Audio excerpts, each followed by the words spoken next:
Great things never come from comfort zone. દરેક મનુષ્ય જાતિનો એક નિયમ છે કે તે પ્રાર્થના પોતાના માટે જ કરે છે, પણ હકીકત એ છે કે જ્યારે પ્રાર્થના પર એટલે કે બીજા માટે કરવામાં આવે છે ત્યારે એ પ્રાર્થનાની શક્તિ અનેકો ગણી વધી જાય છે. આજે આપણે સમગ્ર વિશ્વના કલ્યાણ માટે અહીંયા પ્રાર્થના રજૂ કરીએ છીએ. પ્રાર્થના રજૂ કરશે ખેરવા પ્રાથમિક કન્યા શાળાની બાલિકાઓ, જેના શબ્દો છે બુદ્ધ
પ્રોગ્રામ શું કરશો.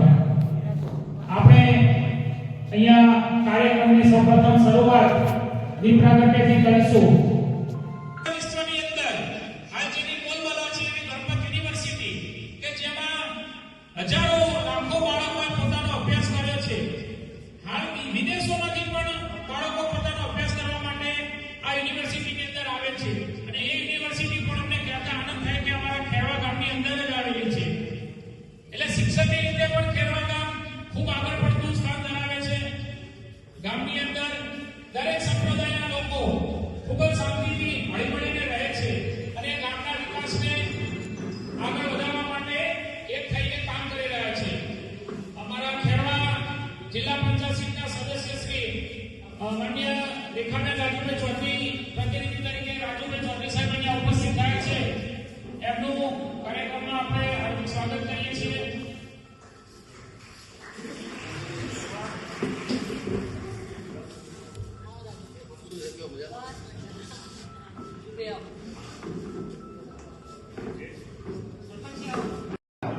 એ દૂર કરી અને માત્ર આપણા અંદરના મનને સાચા આપણા પ્રકાશિત કરીશું.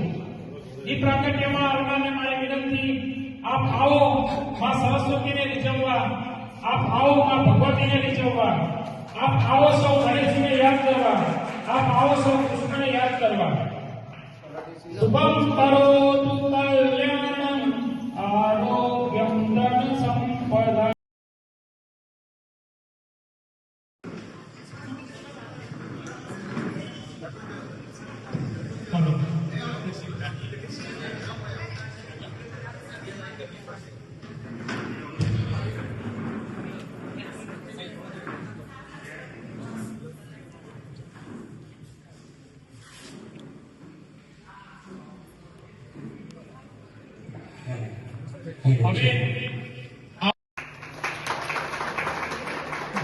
ખૂબ ખૂબ ધન્યવાદ.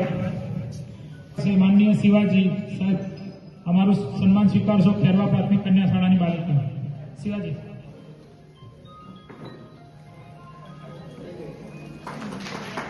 ખૂબ ખૂબ ધન્યવાદ. તાલુકા પંચાયત શેઠ લાખવડ એના સદસ્ય શ્રી માનનીય દિલીપભાઈ પ્રજાપતિ અહીંયા ઉપસ્થિત છે. ખેરવા પ્રાથમિક કન્યા શાળાની બાલિકા એમનું સ્વાગત કરશે. દિલીપભાઈ આટલે ઉભા રહો. અહીંયા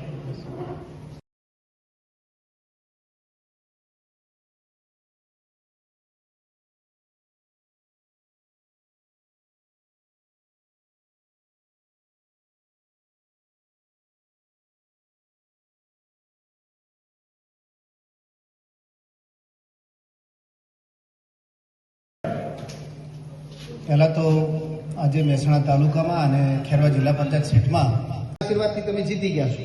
તો કોઈ પણ વ્યક્તિ બીમાર હોય તો એની ખબર કાઢવા જજો. કોઈ પણ વ્યક્તિ લાઇટો મૂકો, તળાવને ડેવલપ કરી શકો છો. એના માટે સરકારથી 50 લાખ રૂપિયા માંગો, ઠરાવ કરીને લેટર આપો. સિંચાઈમાંથી સરકારમાં દરખાસ્ત જશે, 50 લાખ રૂપિયા 2 તબક્કામાં તમને 25 લાખ રૂપિયા મળી જશે. એ વિષય પૂરો થયો. એના પછી એક વિષય એવો છે, સહયોગથી શક્ય એટલું શાળામાં બાળકોને વધુમાં વધુ ફેસિલિટી પ્રોવાઈડ થાય એ હેતુ મારો છે. કારણ કે આ ગામનો જ છું, અહીંયા જ ભણેલો છું, એટલે થોડી જવાબદારી વધી જાય છે. અને અમે એટલા એમ કહેવાય કે નસીબદાર છીએ કે જેના પાસે જઈ અને એમ કહીએ કે મારે આ વસ્તુની જરૂર છે. અત્યારે હાલની જ વાત કરું તો આપણે જે ફોટોગ્રાફર હતા ભાઈ, બરાબર, રાજુભાઈ એમના હાર્યા, એમના મોટા ભાઈ હમણાં એમના પિતાશ્રીની પુણ્યતિથિથી બાળકોને બિસ્કિટ વેચવા આવ્યા. તમે એકદમ મારું મધ્યાહન ભોજન એક સારું તપેલું જોવે છે, સાહેબ લાવી દેજો તમારી રીતે. હાલ જ એમના ભાઈ બતાવી, કાલે જ આ તપેલું લાયા. મતલબ કે અમને જરૂરિયાત હોય છે બાળકોની, એ તરત એટ અ ટાઈમ પૂર્ણ થઈ જાય છે. ધારાસભ્યને મિનિસ્ટર આવે ને તો અમારે બેઠક વ્યવસ્થા જુઓ, પ્રિન્સિપાલ નથી અમારે.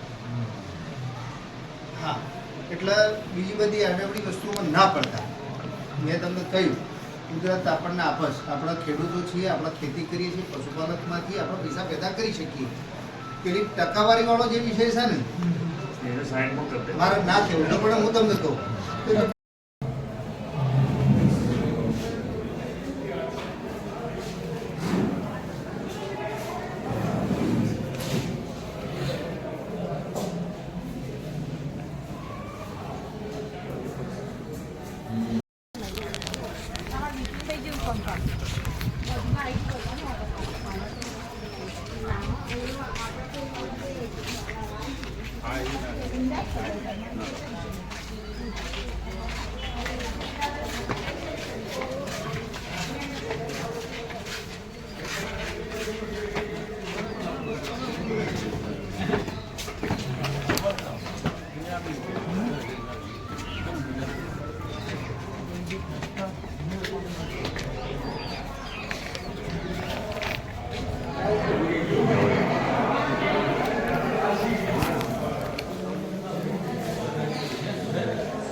સેમ ડિઝાઇન ને જો સેમ કરે.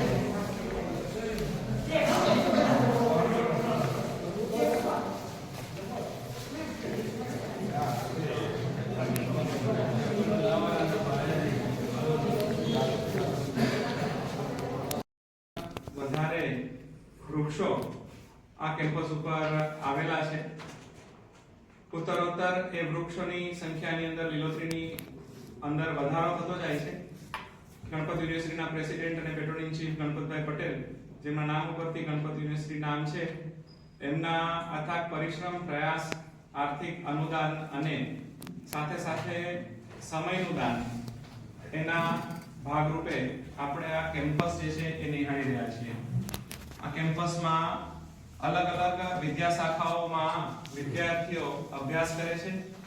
Engineering technology, pharmacy, BBA, BCA, MCA, diploma અને ડિગ્રી એન્જિનિયરિંગ કોર્સિસ અને એ સાથે સાથે અન્ય મેડિકલ અને પેરામેડિકલના કોર્સિસ જે છે એ આ કેમ્પસ ઉપર કાર્યરત છે. કેમ્પસ ઉપર 10,000 થી પણ વધારે વિદ્યાર્થીનીઓ રહી શકે એવી હોસ્ટેલની સુવિધા, કેમ્પસની બહાર પણ આપણે વિદ્યાર્થીઓ રહી શકે એવી હોસ્ટેલની સુવિધા, આજુબાજુના 70 કિલોમીટર વિસ્તારમાંથી લગભગ 50 થી પણ વધારે બસ દ્વારા વિદ્યાર્થીઓ ટ્રાન્સપોર્ટેશન કરે છે એવું ખૂબ જ વિશાળ કેમ્પસ, જેમાં વિદ્યાર્થીઓ અભ્યાસ અભિયાન હોય છે આવી રીતે પ્રવૃત્તિઓ કરી અને બધાને દરેક એરિયાના કાર્યપ્રણાલીથી માહિતગાર થાય. તો આ બહુ સારો અભિગમથી જ્યારે આપ પધાર્યા છો ત્યારે ખેરવા ગામમાં જ્યારે એક કામ આપવામાં આવ્યું હોય અને ખેરવા ગામ અને ગણપત યુનિવર્સિટી આ બે એકબીજાના સાપેક્ષથી કામ કરતા હોય છે.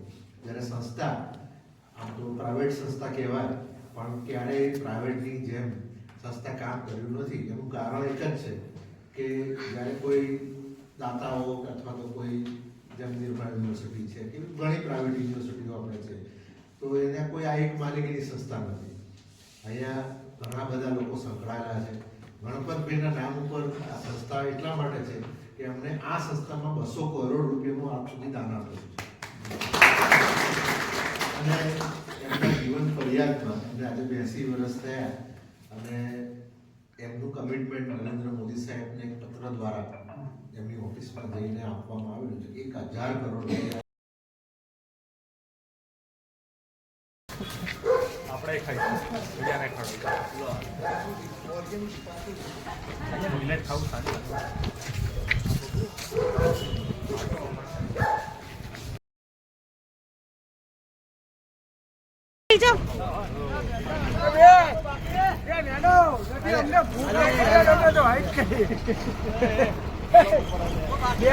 ભૂખ લાગી હવે રહી ગઈ.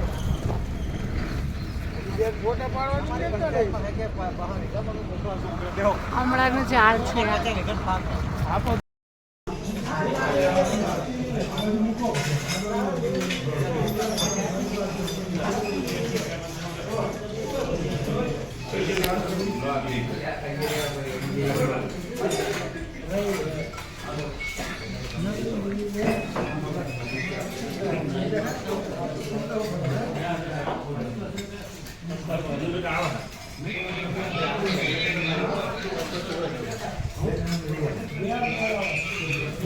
ગયા